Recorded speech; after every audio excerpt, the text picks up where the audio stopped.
اللهم صل على سيدنا ومولانا محمد وبارك وسلم تسليما كثيرا كثيرا۔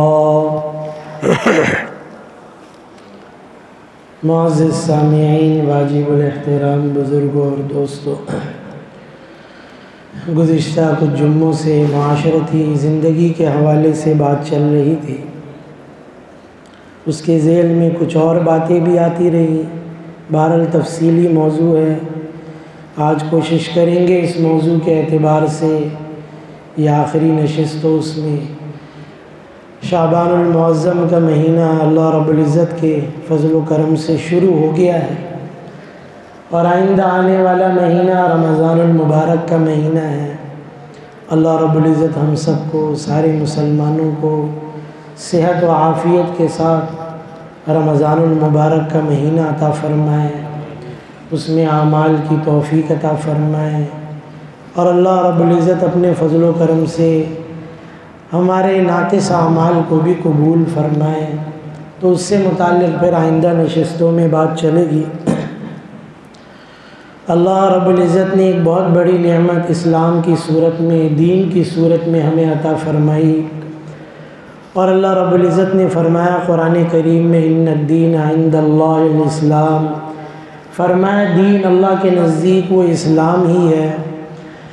اور فرمایا اس کے اندر اللہ رب العزت نے تمہارے لیے بہترین نظام حیات رکھا ہے، اور بہترین نظام زندگی، ترتیب زندگی اللہ رب العزت نے اسلام کے اندر رکھی ہے، جو عام طور پہ یعنی عام اس کے اندر یہ چیز ہے کہ معاشرتی اعتبار سے، انسانی اعتبار سے اور انسانی فطرت کے اعتبار سے بہترین زندگی ہے۔ معاشرتی زندگی کے اندر اس کا سب سے اہم رشتہ اس کے اندر جو ہے، اس معاشرتی زندگی کے اندر، وہ میاں بیوی کا ہے، اور گویا پورے معاشرتی زندگی کے اندر جو سب سے اہم رشتہ ہے، جو سب سے اہم بنیاد ہے، سب سے اہم ستون ہے معاشرتی نظام کے اندر، معاشرتی زندگی کے اندر، وہ بھی میاں بیوی کا رشتہ ہے۔ اس لیے اللہ رب العزت نے اس سے متعلق تفصیل سے احکامات کو بھی بیان کیا، اس کی اہمیت کو بھی بیان کیا، اس کی نزاکت کو بھی بیان کیا، اور احادیث مبارکہ میں بھی آپ علیہ السلام نے نہ صرف یہ کہ ان چیزوں کو واضح فرمایا،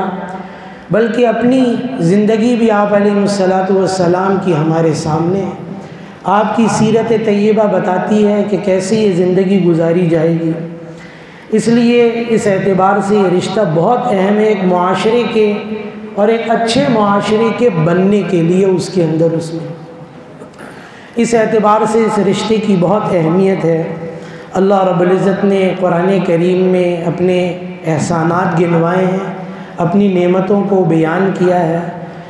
جہاں آسمان و زمین کو، آسمان سے پانی برسنے کو، زمین سے چیزوں کے نکلنے کو، دن اور رات کو، مختلف نعمتوں کو اللہ رب العزت نے ذکر کیا، اپنی قدرت کو ظاہر فرمایا۔ اللہ رب العزت نے قرآن کریم میں یہ بھی فرمایا، وَخَلَقْنَاكُمْ أَزْوَاجًا، فرمایا اللہ رب العزت نے یہ چیز بیان فرما دی کہ ہم نے انسان کو تمہیں جوڑا جوڑا بنایا ہے، یعنی مرد اور عورت کی صورت میں اللہ رب العزت نے یہ تخلیق کی ہے۔ باقیوں کے اندر بھی ہے، باقی جانداروں میں، جانوروں کے اندر بھی نر اور مادہ ہے، لیکن بہرحال ان کے لیے یوں ترتیب زندگی ضروری نہیں ہے، لیکن انسان کی زندگی اس اعتبار سے بڑی اہمیت رکھتی ہے کہ یہ جوڑا بنایا، اس کے اندر ایک دوسرے کے اعتبار سے احتیاج بھی رکھا، ایک دوسرے کے اعتبار سے وہ ضرورت بھی رکھی، اور بہت شدید رکھی۔ مرد کے اندر عورت کی احتیاج ہے، بہت زیادہ ہے، اور ایسے ہی عورت کے اندر مرد کی احتیاج ہے، اس کی ضرورتیں اس سے وابستہ ہیں۔ تو یہ اٹریکشن اور یہ کشش اللہ رب العزت نے رکھی ہے، ایک دوسرے کو یوں جوڑا ہے اللہ رب العزت نے، تبھی فرمایا کہ ہم نے جوڑے کی صورت میں یوں تمہیں پیدا کیا اس کے اندر، اس میں۔ تو یہ ایک دوسرے کی ضرورتیں اس کے اندر وابستہ ہیں، ایک دوسرے کی طرف کھنچاؤ ہے، ایک دوسرے کے لیے کشش ہے، ایک دوسرے کے لیے جذبات ہیں، احساسات ہیں، یہ چیزیں بھی اللہ رب العزت نے رکھی ہیں۔ لیکن ان دونوں کے درمیان، یعنی مرد اور عورت کے درمیان رشتہ قائم ہو، اس کے لیے ایک چیز بہت زیادہ ضروری ہے اور بہت ہی اہم ہے اس کے اندر، اس میں کہ یہ فرما دیا کہ دیکھو یہ رشتہ جو تم دونوں کی ایک دوسرے کی ضرورت ہے وہ کسی قانون کے، کسی نظام کے تحت ہونی چاہیے۔ اگر وہ چیز کسی نظام اور قانون کے تحت نہیں ہوگی تو تمہاری زندگی پھر جانوروں جیسی ہے، بلکہ جانور سے بھی بدتر ہو جائے گی کہ اللہ رب العزت نے تمہیں عقل دی ہے، تمہیں شعور دیا ہے، تمہیں سمجھ دی ہے، لیکن اس کے باوجود تمہاری معاشرتی زندگی اور تمدن یہ بالکل معاشرے سے تباہ ہو جائے گا۔ اس لیے اسلام نے بھی یہ چیز بتا دی کہ یہ مرد اور عورت کے درمیان کوئی تعلق قائم ہوگا تو فرمایا وہ نکاح کی صورت میں ہوگا، وہ ایک نظام کے، قانون کے پابند ہوں گے اس کے اندر۔ اس میں احتیاج پھر بھی رہے گی مرد اور عورت کے اندر، لیکن فرمایا اس کو لگام لگا کے رکھنا پڑے گا اس کے اندر اس میں، اور اگر بے لگام ہوگے تو معاشرتی زندگی تباہ ہو جائے گی اس کے اندر اس میں، معاشرے سے تمدن ختم ہو جائے گا، پتہ ہی نہیں چلے گا نسل انسانی کے اندر کون کس کی اولاد ہے، کس کی نسل ہے، یہ چیزیں تباہ ہو جائیں گی اس کے اندر اس میں۔ تو فرمایا کہ ٹھیک ہے یہ چیز رہے لیکن نظام اور قانون کے تحت رہے۔ اس لیے فرمایا کہ ہم جو ہے اس کے اندر نکاح کا اعلان کرنا، نکاح کا خطبہ ہونا، لوگوں کا جمع ہونا، اس کے اوپر گواہ ہونا، کہ نکاح کے اوپر گواہ بھی بنائے جائیں گے جو اس کی لازمی شرائط میں سے، اور اس کے ساتھ پھر ایک مرد اور عورت کے درمیان یہ ازدواجی تعلق، میاں بیوی کا رشتہ یہ بنایا جائے اس کے بعد، اور پھر وہ اس کے پابند رہے۔ اور اگر وہ مسلمان نہیں بھی ہیں، اگر انسان ہیں ہی ظاہر سی بات ہے اس اعتبار سے، تو اگر وہ کسی بھی مذہب کو ماننے والے ہوں، کسی بھی ملک کے رہنے والے، کسی بھی معاشرے کے اندر ہوں، وہاں پر بھی اس چیز کی ضرورت رکھی گئی کہ وہ بھی ایک نظام، ایک قانون کے پابند ہو کے رہیں۔ یہ گویا اب کی مغربی تہذیب نے یہ چیز سامنے کی ہے اور یہ چیز سامنے لائی جا رہی ہے اس کے اندر اس میں، اور گویا معاشرے کو یوں آزاد کیا جا رہا ہے کہ اس رشتے کو رہنے دیا جائے، بس مرد اور عورت کی جو احتیاج ہے، ضرورت ہے، وہ ایک دوسرے سے پوری کر لیں،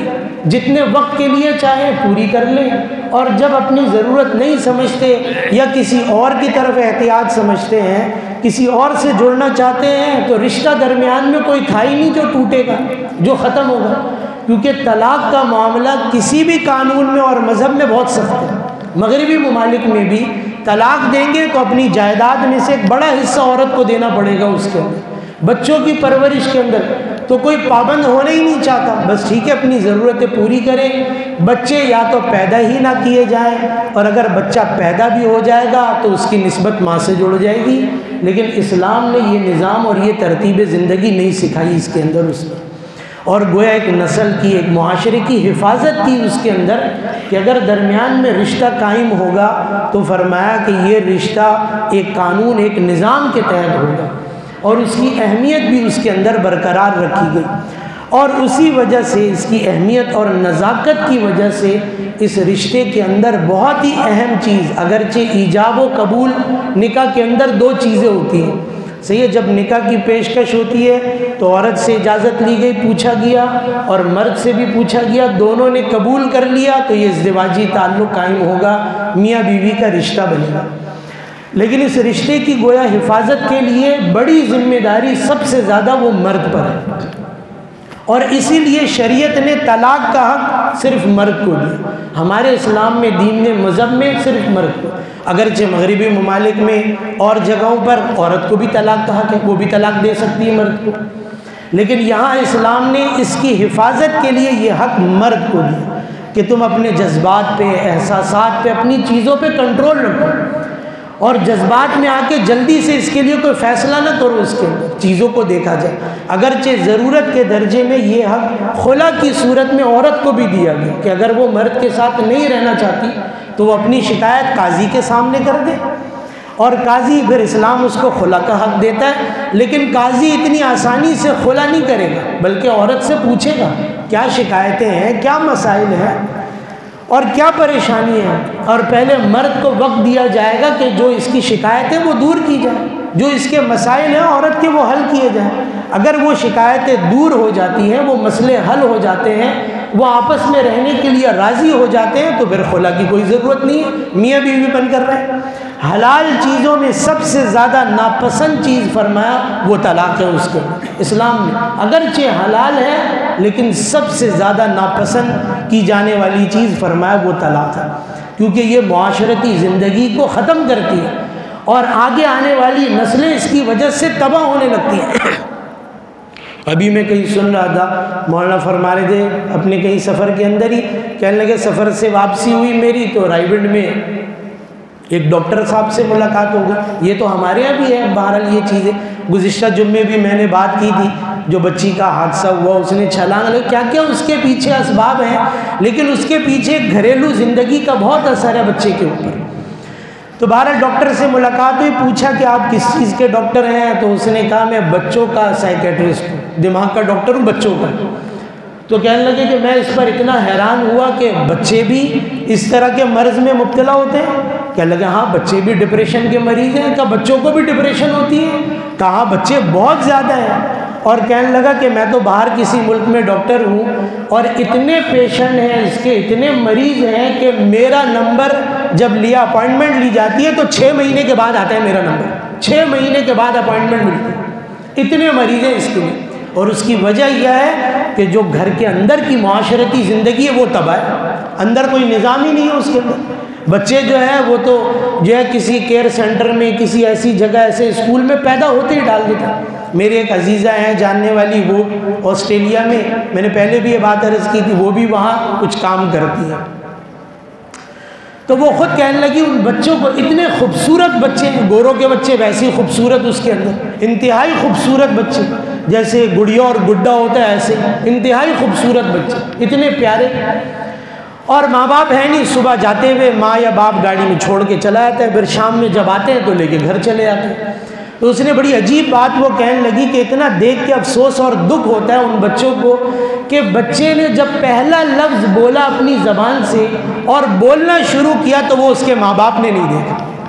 صحیح ہے، بچے نے جب پہلا قدم اٹھایا اور چلنا شروع کیا تو وہ اس کے ماں باپ نے نہیں دیکھا۔ کتنے قیمتی لمحات ہوتے ہیں ہمارے یہاں، تو دادا دادی، نانا نانی، ماں باپ سب لگے ہوئے ہوتے ہیں، بچے ابھی تک چلا نہیں، بچہ ابھی تک چلا نہیں، کب چلے گا، اتنی عمر ہو گئی، سب فکر مند ہوتے ہیں، سب دیکھنے والے ہوتے ہیں، بھئی بچہ چلنا شروع کرے، بچہ چلنا شروع کرتا ہے، سب خوش ہوتے ہیں۔ کہنے لگے ماں باپ نے ہی یہ زندگی اپنے بچوں کی دیکھی نہیں، جب اس نے پہلا لفظ اپنے منہ سے بولا، جب اس نے چلنے کے لیے پہلا قدم اٹھایا تو ماں باپ نے ہی نہیں دیکھا۔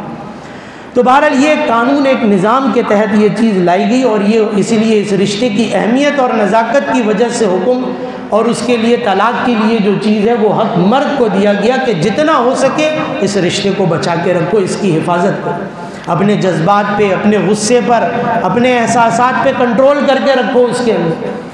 اور اسی لیے قرآن کریم میں جو آیت مبارکہ خطبہ نکاح میں پڑھی جاتی ہے، یا ایھا الذین آمنوا اتقوا اللہ وقولوا قولا سدیدا، سچی بات کہو اس کے اندر۔ اور حدیث مبارکہ جو میں نے پڑھی، آپ علیہ الصلوۃ والسلام نے فرمایا املک علیک لسانک، فرمایا اپنی زبان کو لگام لگا کے رکھو، فرمایا یہ ایسی بے لگام ہونے والی چیز نہیں ہے اس کے اندر، اور جیسی بے لگام ہوتی ہے رشتے ختم ہوتے ہیں، پھر بہت سارے مسائل پیدا ہونے لگ جاتے ہیں۔ تو بہرحال یہ چیز ہے اس کے اندر کہ یہ ایک نظام اور قانون کے تحت ہے۔ قرآن کریم نے بھی، اللہ رب العزت نے جو قرآن کریم میں بیان فرمایا اس رشتے سے متعلق، فرمایا ہن لباس لکم وانتم لباس، فرمایا کہ عورت مرد کا لباس، مرد عورت کا لباس۔ اس میں کچھ نقطے کی چیزیں بیان کر دوں جو بہت ہی اہم ہے۔ اللہ رب العزت نے بڑی عجیب تشبیہ دی ہے اس رشتے کو، اور کسی رشتے کو نہیں دی۔ ماں باپ کا رشتہ بہت اہم ہے، بہت اہم ہے، ضروری ہے ان کا احترام، ان کی عزت۔ اف تک کرنے سے منع کر دیا ماں باپ کے سامنے، فرمایا تمہاری جنت تمہارا جہنم کچھ بھی ہو سکتا ہے، اللہ کی رضا ہے اس کے اندر، بہت ساری چیزیں اس کے اندر بیان کر دی، بچوں کے حقوق بیان کر دیے، پڑوسیوں کی اور ایسے بھائی بہنوں کے دیگر کے حقوق بیان کر دیے، لیکن ایسے الفاظ قرآن کریم نے اور کسی رشتے کے لیے بیان نہیں کیے۔ جو لفظ یہاں بیان کیا وہ تمہارا لباس، تم اس کا لباس۔ اب اس کے اندر کیا چیز ہے اس کو ذرا یوں سمجھ لیں کہ سب سے پہلی چیز تو یہ کہ لباس آدمی کے جسم سے قریب رہے۔ سب سے قریب کیا چیز ہے ہر وقت میں، چاہے لباس سستا ہو چاہے مہنگا ہو، چاہے اچھا ہو چاہے برا ہو، چاہے پھٹا ہوا ہو تھوڑا بہت یا جس طریقے کا بھی ہو، لباس ہر وقت کیا ہوگا، میرے جسم سے لگا رہے گا، میرے جسم سے قریب رہے گا۔ یہ بھی انسانی معاشرتی زندگی کے اندر اس کے تمدن کے لیے، اس کے تہذیب کے لیے ضروری ہے۔ جانوروں کے لیے لباس نہیں ہے، لاکھوں کا جانور ہوگا، کروڑوں کا جانور ہوگا، لیکن اس کو لباس نہیں پہنایا جائے گا۔ لوگ چادریں اڑا دیتے ہیں، اس کو چادر اڑانے سے نہیں اڑانے سے اس کو کوئی فرق نہیں پڑتا، لیکن فرمایا یہ انسان کی شرافت ہے کہ وہ اپنی زندگی میں کیا کرے گا؟ لباس پہنے گا۔ اور یہاں تک کہ جب وہ مر جائے گا، جب وہ دنیا سے جائے گا، چاہے وہ جیسا بھی ہو، فرمایا وہ انسان، فرمایا اس کو بھی کپڑے میں لپیٹ کے ڈالنا مٹی کے اندر، قبر کے اندر۔ اس کے خالی کپڑے اتار کے نہیں ڈالنا، بلکہ اس کو بھی کپڑے میں لپیٹ کے، چاہے ایک ہو چاہے دو ہو، لیکن اس کے جسم کو بھی، چاہے وہ مرد ہو عورت ہو بچہ ہی کیوں نہ ہو، اس کو بھی شاید یوں ضرورت نہیں، لیکن فرمایا اس کو بھی کپڑے میں لپیٹو اور کپڑے میں لپیٹ کے پھر قبر کے اندر اس کو اتارو۔ اس میں تو فرمایا یہ لباس، فرمایا تو فرمایا لباس ہر وقت میرے جسم سے کیا ہے؟ قریب ہے اس کے اندر۔ دوسری چیز جو لباس سے متعلق قرآن کریم نے فرمایا تمہارے لیے زینت ہے۔ لباس کیا ہے؟ انسان کی شخصیت کا اظہار ہے اس کے اندر، جیسا وہ لباس پہنے گا۔ تو فرمایا تمہارے لیے خوبصورتی ہے۔ وہی میں نے کہا لاکھوں کے جانور کے اوپر، کروڑوں کے جانور کے اوپر ہزاروں کی چادر بھی ڈال دے، وہ اس کے لیے زینت نہیں ہے، لیکن فرمایا انسان کے اوپر جیسا بھی لباس ہوگا وہ اس کے لیے کیا ہوگا؟ زینت ہوگی۔ اس کے سطر کی حفاظت ہے، اس کے جسم کی حفاظت ہے، اس کے جسم کی زینت ہے، خوبصورتی ہے اس کے اندر اس میں۔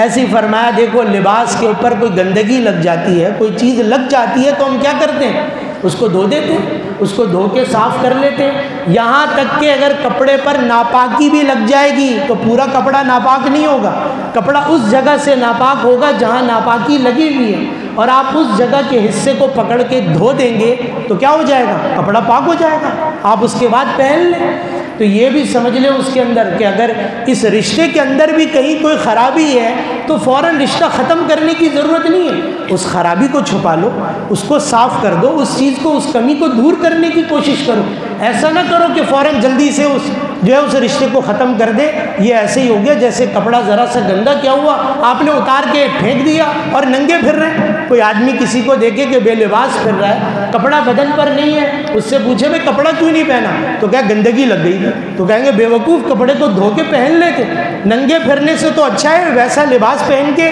بلکہ اس گندے کپڑے کو ہی پہن کے پھر لیتے، یہ بے لباس ہونے سے زیادہ اچھا ہے۔ میں کچھ اس کی نزاکتیں بیان کر رہا ہوں اس الفاظ کے تحت، جو فرمایا کہ بیوی تمہارے لیے لباس، اور فرمایا شوہر بیوی کے لیے لباس۔ ایسے ہی فرمایا کہ یہ چیز اس کے سامنے، اور دیکھو جب جسم سے لباس اترتا ہے نا تو پھر عیب انسان کے سامنے آ جاتا ہے۔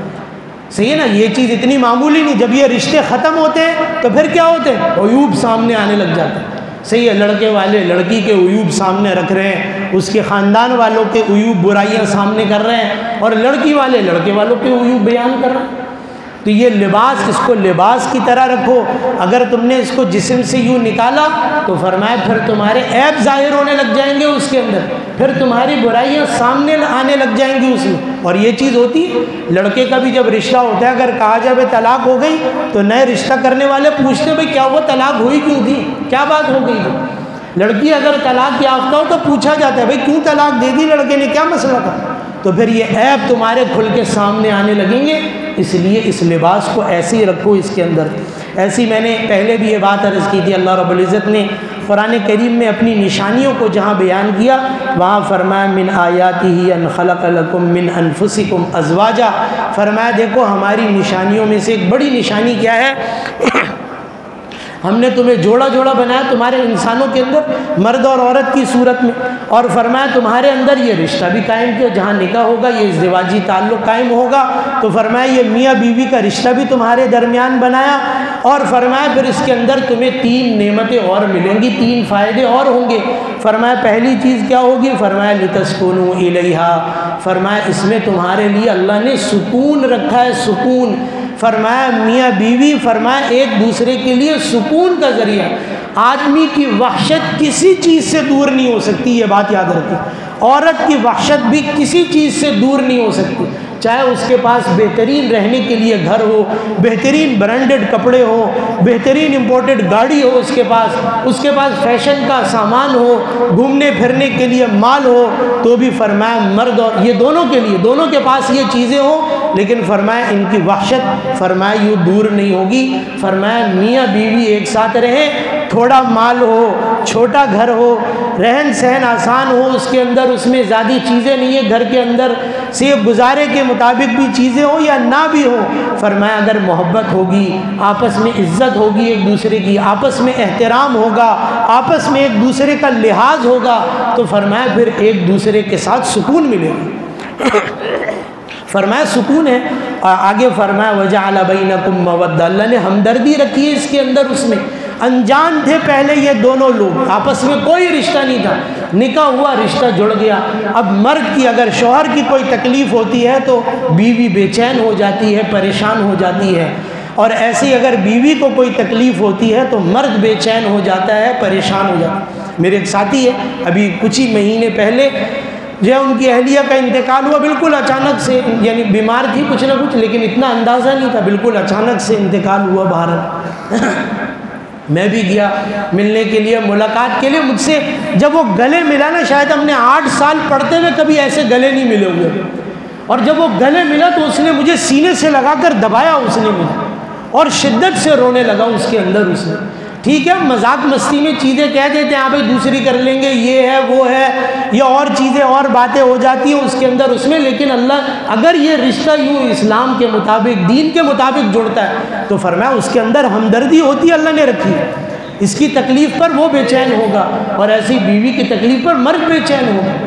وہ پھر جو ہے پھرتا پھرے گا، پریشان ہوگا، کیسے اس کی تکلیف کو دور کر۔ اور فرمایا پھر ایسے ہی اس کے اندر اللہ نے محبت رکھی ہے اس کے اندر، فرمایا اور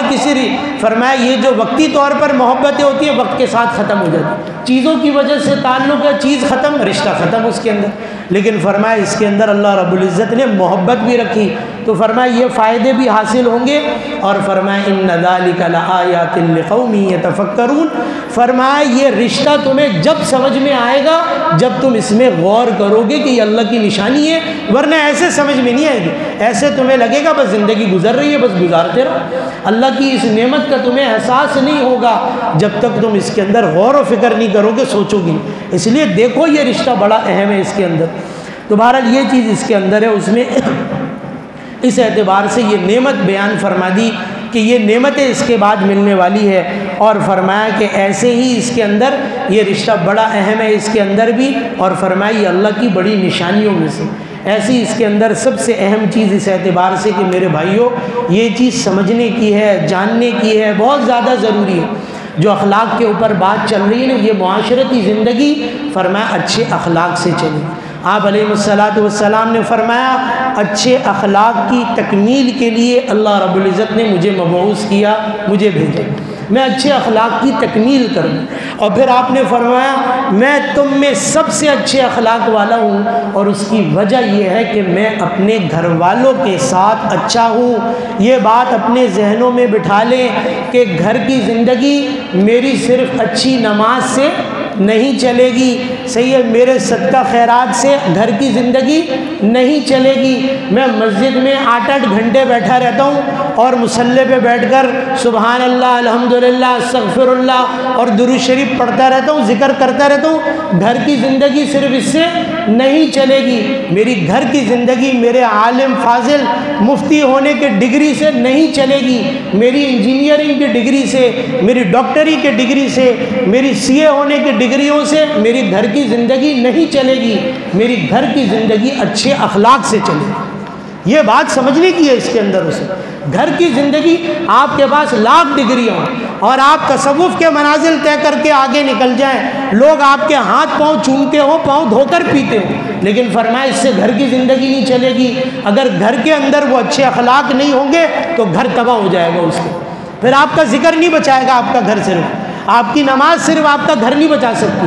آپ کی ڈگریاں چاہے وہ دین کی ہو دنیا کی ہو، وہ آپ کا پیسہ، آپ کا مال و دولت گھر کی زندگی نہیں بچا سکے۔ مال و دولت ہونے کے باوجود طلاقیں ہو رہی کہ نہیں ہو رہی، آج وہ زندگی نہیں چل پا رہی اس کے، فرمایا اس کے اندر سب سے اہم چیز کیا ہے، فرمایا اچھے اخلاق ہونا، اسی لیے آپ نے فرمایا کہ میرے اچھے اخلاق اس اعتبار سے ہیں کہ میں اپنے گھر والوں کے ساتھ اچھا ہوں، یہ بات بہت اہم ہے، میں باہر والوں سے ملتا ہوں، مسکرا کر ملتا ہوں، اچھے سے ملتا ہوں، سلام میں پہل کرتا ہوں، کسی کی کوئی مجبوری ہو اور کسی کو کوئی ضرورت ہو پوری کرتا ہوں، اپنے دوستوں کا ساتھ دیتا ہوں، پریشانی میں کسی برے وقت میں ان کے ساتھ کھڑا ہوتا ہوں، لیکن گھر والوں کے ساتھ میرا رویہ اگر ٹھیک نہیں ہے تو فرمایا یہ اچھے اخلاق نہیں ہے۔ اس لیے عرب کی اس زندگی کے اندر، آپ اس معاشرے کے اندر، اس ماحول کے اندر آپ علیہ السلام نے گھر کی زندگی دکھائی۔ 8 یہ 10 11 گھر بسا کے اپنے دکھائے آپ علیہ السلام نے، گھر کی زندگی کیسی ہوگی۔ اپنی بیٹیوں کو گھروں سے رخصت کر کے اپنی بیٹیوں کی زندگیوں کے ذریعے سے بھی بتائی کہ گھر کی زندگی کیسی ہوگی۔ صحابہ کو یہ چیز سمجھائی کہ دیکھو یہ اچھے اخلاق سے، زبان کی نرمی سے چلے گی۔ فرمایا اگر آدمی اچھا بننا چاہتا ہے، فرمایا ایک تو روز محشر قیامت کے دن، فرمایا تمہارے جو ترازو ہوگا جس میں اعمال نامے تلیں گے، اور تمہارے اعمال کو تولا جائے گا اچھے یا برے۔ فرمایا تمہارے نیکیوں کے پلڑے کو جھکانے والی سب سے زیادہ چیز تمہاری نماز نہیں، تمہارا ذکر نہیں، تمہارے روزے نہیں، تمہاری تہجد اور نوافل نہیں، تمہاری تلاوتیں نہیں، تمہارا صدقہ خیرات نہیں۔ فرمایا تمہارے نیکیوں کے پلڑے کو سب سے زیادہ جھکانے والی چیز فرمایا تمہارے اچھے اخلاق ہیں۔ فرمایا اگر تم چاہتے ہو، فرمایا ایک چیز اگر آدمی اچھی کر لے تو انسان جانور بھی اس سے پیار کرنے لگے۔ فرمایا زبان کے بول میٹھے کر لے آدمی، زبان کے بول میٹھے کر لے۔ کتنے حدیث مبارکہ میں واقعات موجود ہیں، کتنے دفعہ بددو آئے، دیہاتی لوگ ہوتے تھے، سیدھے سادھے بات کرنے کا وہ انداز نہیں ہوتا تھا، وہ سمجھ نہیں ہوتی تھی، بس اوقات وہ بے ادبی محسوس ہوتی، اور اسی انداز میں بات کیا کرتے تھے، حالانکہ ابھی وہ مسلمان بھی نہیں ہوئے، ابھی وہ مشرکی ہیں، ابھی وہ اسلام میں داخل نہیں ہوئے، اور اس طریقے سے بات کرتے تھے تو بھی آپ علیہ السلام نرمی سے ہی جواب دیتے، کبھی سختی سے غصے سے جواب نہیں دیا کسی کے اندر۔ ایک واقعہ اس کے ذیل میں تعلیماً عرض کر دوں، اس میں صحابی آ گئے آپ علیہ السلام کے پاس اور آ کر کہا اللہ کے رسول مجھے زنا کرنے کو دل کرا۔ کتنی بڑی بات اور کتنا بڑا گناہ، اور سر محفل اور صحابہ کے درمیان بیٹھ کر اللہ کے حضور کے سامنے خود نبی کریم صلی اللہ علیہ وسلم سے اجازت مانگا۔ صحابہ نے تلواریں نکال لی، گردن کاٹ دیں گے اس کی۔ آپ علیہ السلام نے فرمایا ٹھہرو، پھر اپنے قریب بلایا، پھر اس کو بات ساری سمجھائی اس کے اندر، پھر اس کو دعا دی، اور پھر کہا ٹھیک ہے اب جاؤ یہاں سے۔ پھر انہوں نے کہا کہ میرے دل میں اس سے زیادہ نفرت والی کوئی چیز کبھی رہی نہیں پھر زندگی، اور یہ تعلیم آپ نے یوں کر کے دکھائی۔ فرمایا اس کو غصہ آپ علیہ السلام کو آیا، گناہوں کے اوپر غصہ، کسی نافرمانی پر غصہ اس کے اندر وہ اپنی جگہ، اور کہیں کہیں پر غصے کا اظہار بھی کیا آپ علیہ السلام نے، یہ بھی سنت کے خلاف چیز نہیں اس کے اندر، لیکن عام تربیت اس کے اندر یہ رہی۔ تو فرمایا یہ اچھے اخلاق، فرمایا اس سے یہ چیز چلے گی اس کے اندر۔ صحابی اب دونوں کے حقوق سے متعلق کچھ باتیں عرض کر دوں۔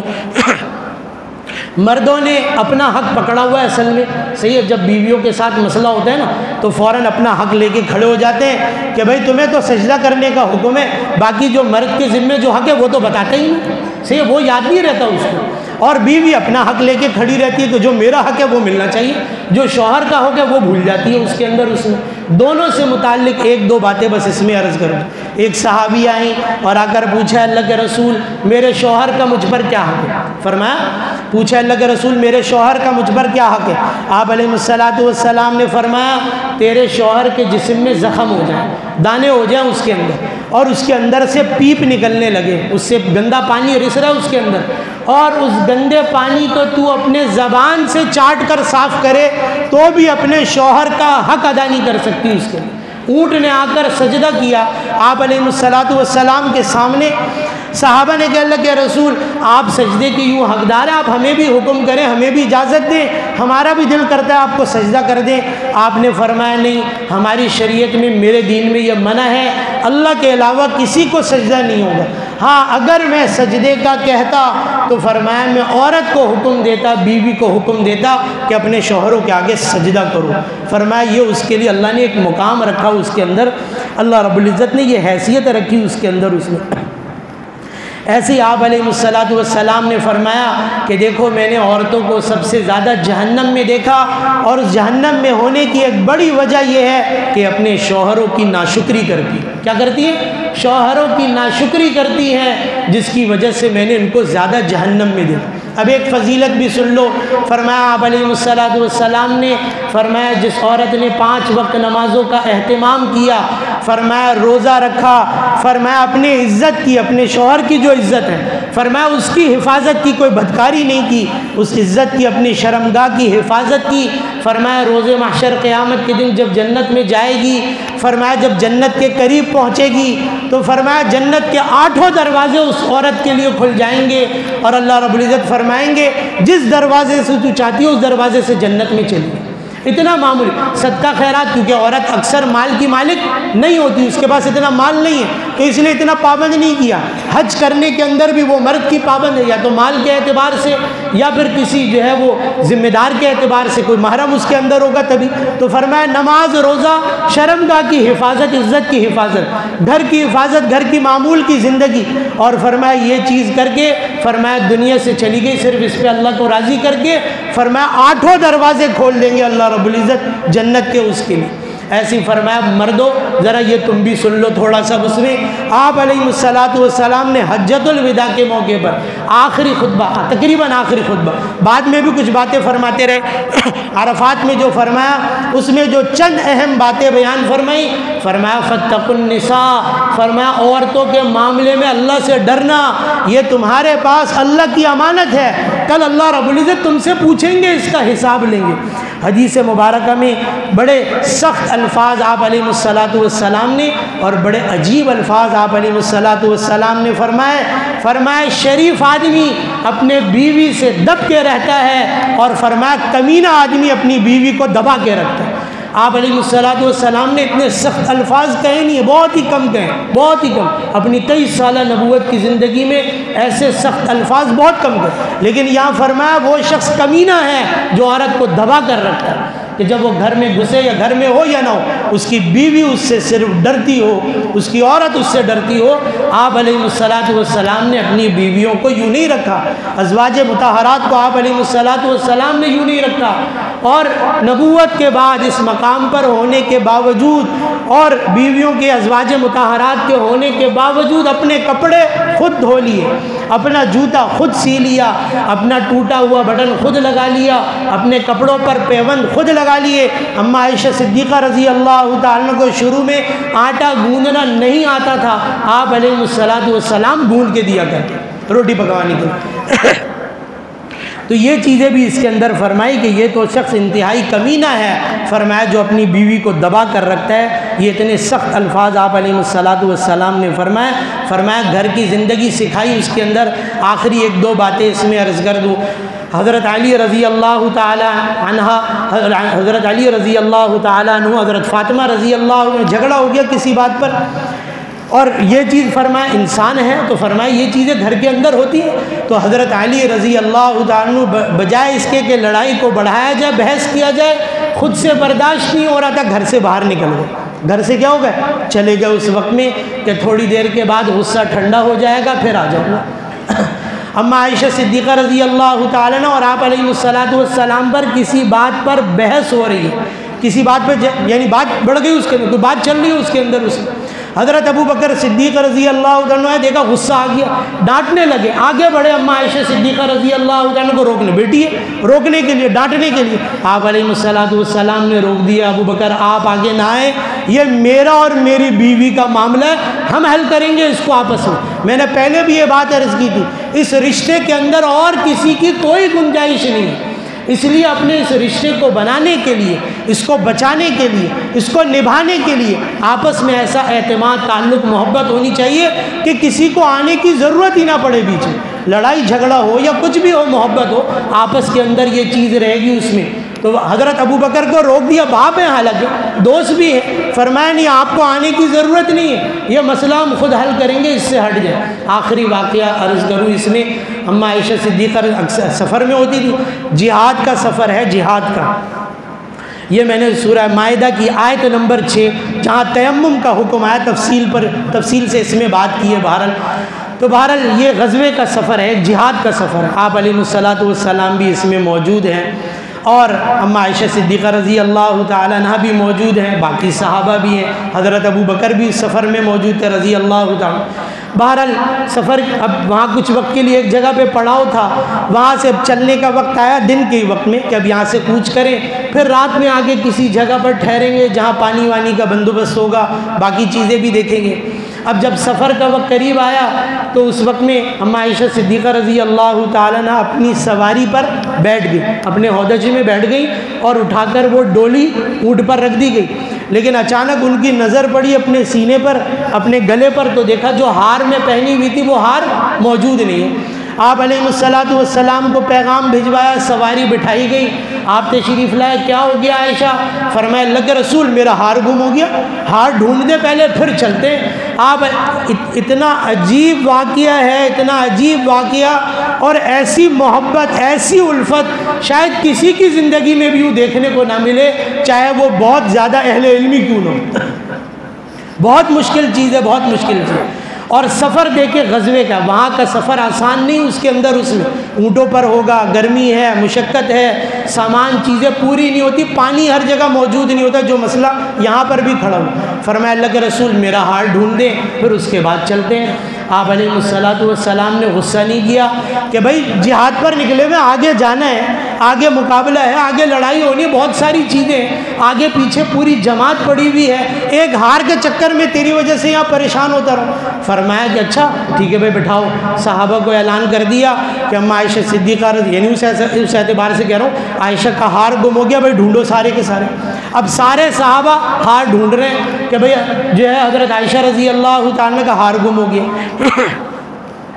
ہار ڈھونڈتے ڈھونڈتے خیر رات ہو گئی۔ اب رات کا وقت آ گیا تو سفر نہیں ہو سکتا، رات میں سفر مشکل ہے، تو یہ ہو گیا پڑاؤ یہیں ڈالیں گے، یہیں پر ہی ٹھہریں گے، رات کا قیام یہیں ہوگا۔ اب بہرحال رات کا قیام بھی ہو گیا، رات میں اتنا پانی اس وقت تک موجود تھا کہ استعمال بھی ہو گیا، وضو بھی کر لیا، نماز بھی ہو گئی۔ اب صبح کی نماز کا وقت آ گیا، اب فجر کی نماز کا وقت قریب آ گیا۔ اب صحابہ کرام اٹھے اور دیکھ رہے ہیں پانی موجود نہیں ہے، پانی نہیں ہے۔ اب وضو کس سے کریں؟ تو پوری جماعت، سارے کے سارے لوگ جمع ہو گئے حضرت ابو بکر صدیق رضی اللہ تعالیٰ کے پاس، اور فرمایا ابو بکر تیری بیٹی کی وجہ سے یہ مسئلہ کھڑا ہو گیا، اگر عائشہ نہ کہتی یہ چیزیں ہار چھوڑ دیتے، کون سی اتنی بڑی چیز ہے؟ اب ایک تو یہ مسئلہ یہاں رکنا بھی پڑا، ہار بھی نہیں ملا، ابھی تک پانی ختم ہے، نماز کا وقت آ گیا۔ اس وقت تک کیونکہ تیمم کا کوئی حکم ہی نہیں، کوئی تصور بھی نہیں تھا، کوئی تصور بھی نہیں تھا، پانی سے وضو کرنا ہے، نماز پڑھنی ہے، پانی موجود نہیں ہے، تیری بیٹی کی وجہ سے ہی ہے۔ حضرت ابو بکر صدیق رضی اللہ عنہ غصے میں حجرے میں آئے، اماں عائشہ صدیقہ رضی اللہ عنہ کیونکہ بیٹی تھی، حجرے میں تشریف لائے، آ کر دیکھا آپ علیہ السلام آرام فرما رہے ہیں۔ آرام کہاں پر فرما رہے ہیں؟ اماں عائشہ صدیقہ رضی اللہ تعالیٰ عنہ کی گود میں آپ علیہ السلام کا سر ہے۔ کوئی سویا بھائی مجھ سمیت کوئی سویا اپنی بیوی کے گود میں سر رکھ کے؟ سو سکتے ہو؟ او بھائی یہی دین ہے اس کے اندر، یہی دین ہے اس کے اندر۔ آپ علیہ السلام گود میں سر رکھ کے سو رہے ہیں، اماں عائشہ ٹیک لگا کر بیٹھی ہیں۔ صحیح نا؟ حضرت ابو بکر آئے، اب دیکھ رہے اللہ کے رسول سو رہا، کچھ بولوں گا تو اٹھ جائیں گے آواز سے، تو اٹھ بھی نہ جائے اللہ کے رسول، تو غصے سے ان کو ڈانٹ رہے ہیں، یعنی زبان سے الفاظ تو نہیں نکل رہے لیکن تیری وجہ سے، تیری وجہ سے باہر پانی نہیں ہے، سب پریشان ہیں۔ اور ہاتھ میں چھڑی تھی تو وہ چھڑی کوک میں ماری، یہاں پیٹ پر ان کے 2-3 دفعہ یہاں ماری، تو اماں عائشہ صدیقہ رضی اللہ عنہ سخت ہو کے بیٹھ گئے کہ ایسا نہ ہو میرے ہلنے کی وجہ سے آپ علیہ السلام کی کیا ہو جائے، آنکھ کھل جائے۔ اب بول بھی کچھ نہیں رہی اس کے اندر، اب دوسری طرف بھی ابا جانا۔ بہرحال غصے کا اظہار کر کے حضرت ابو بکر باہر نکلے حجرے سے۔ اب جب یہ نماز کا وقت قریب آنے لگا اس کے اندر آپ علیہ السلام بھی نیند سے بیدار ہو گئے، اب نیند سے اٹھے ہیں۔ اماں عائشہ صدیقہ رضی اللہ نے فرمایا اللہ کے رسول باہر تو بڑا عجیب مسئلہ کھڑا ہو گیا، عجیب ہنگامہ چل رہا۔ تو آپ علیہ السلام نے پوچھا کیا ہو گیا عائشہ، کیا مسئلہ ہے؟ فرمایا اللہ کے رسول باہر پانی ختم ہو گیا، نماز کا وقت ہو گیا، اور اس وقت پانی کے لیے یعنی وضو کے لیے پانی موجود نہیں ہے، اور کہاں سے پانی تلاش کرے، نماز نکل جائے گی اس کے اندر۔ فرمایا اب ایسا نظام آنے والا ہے، ایسا قانون آنے والا ہے، 1.25 لاکھ تقریباً انبیاء اللہ نے یہ نظام، یہ قانون کسی کو نہیں دیا۔ ہر نبی کے لیے، ہر نبی کی امتی کے لیے پانی سے وضو کرنے کا ہی حکم تھا، پانی سے طہارت تھی۔ فرمایا اللہ کے رسول یہ آپ کی مہربانی ہے، آپ کی رحمتیں۔ اور فرمایا حضرت ابو بکر صدیق رضی اللہ تعالیٰ عنہ کے خاندان کی یہ شان، اماں عائشہ صدیقہ رضی اللہ تعالیٰ عنہ کی یہ شان۔ فرمایا اللہ رب العزت نے آیت مبارکہ اتاری اس کے اندر، اور فرمایا فَإِن لَّمْ تَجِدُوا مَاءً فَتَيَمَّمُوا صَعِيدًا طَيِّبًا، ایسا نظام دیا جو عقل میں بھی آنے والا نہیں تھا۔ نہیں ہے پانی، کوئی مسئلہ نہیں، بس مٹی سے تیمم کرو، ایک ضرب لگاؤ زمین پر، اس کو اپنے چہرے پر پھیرو، دوسری ضرب لگاؤ کوہنیوں تک اس سے مسح کرو، بس تم پاک۔ ساری ناپاکی اللہ نے دور کر دی، چاہے وہ نجاست غلیظہ ہو، خفیفہ ہو، غسل کی حاجت تھی، وضو کی حاجت تھی، ساری ناپاکیاں دور۔ اب پڑھو نماز اس کے بعد اس میں۔ تو فرمایا یہ چیز، اور جب وہ ہار ملا کہاں سے، آخر میں یہ بھی عرض کر دوں، شاید آپ لوگ سوچتے رہے بھائی ہار کا کیا ہوا، وہ سواری جب اٹھی نا تو ہار اس کے نیچے ہی رکھا ہوا، وہ جب سواری اٹھی بعد میں تو ہار اس کے نیچے گر کے اس کے نیچے دب گئے۔ بہرحال یہ محبت ہے، یہ گھر کی زندگی۔ آپ علیہ السلام پورے اس وقت میں، یعنی دوپہر سے لے کر اگلی صبح، اور جب یہ بھی پتہ چلا پانی نہیں ہے، ایک لفظ بھی آپ نے غصے کا نہیں فرمایا، ناراضگی کا نہیں فرمایا اس کے اندر۔ فرمایا یہ چیزیں ہیں، فرمایا گھر کی زندگی اگر گزارنی ہے یوں اور اچھے سے گزارنی ہے کہ گھر کی زندگی کے اندر وہ سکون و اطمینان آئے، تو فرمایا اچھے اخلاق ہیں۔ اللہ رب العزت سمجھنے کی، عمل کی توفیق عطا فرمائے۔ وما علینا الا البلاغ المبین۔